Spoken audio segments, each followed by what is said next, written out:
ஆமவாத தைலத்தில் என்னென்ன இன்க்ரீடியன்ட் சேருது, என்னென்ன பொருட்கள் சேருது அப்படின்னு பார்த்தீங்கன்னா, ஆமணக்கு எண்ணெய், அதாவது முத்துக்கொட்டைன்னு சொல்லுவோம்ல, அதுதான் ஆமணக்கு எண்ணெய், பூண்டு, மஞ்சள், இஞ்சி, பேரரத்தை, இது சேர்த்து தான் ப்ரிப்பேர் பண்ணுறாங்க.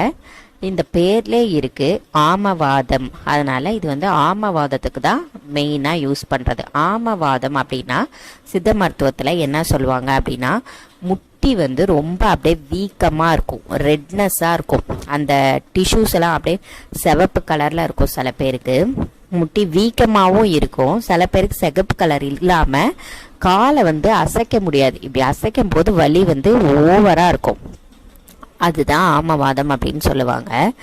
இன்னொன்று, அந்த சாஃப்ட் டிஷ்யூஸ் எல்லாமே வந்து ஒரு மாதிரி பழைய டிஷ்யூவாக இருக்கும், நச்சுத்தன்மை ஆகி இருக்கும். அந்த நச்சுத்தன்மையை எடுத்துட்டு புது டிஷ்யூவையும் இது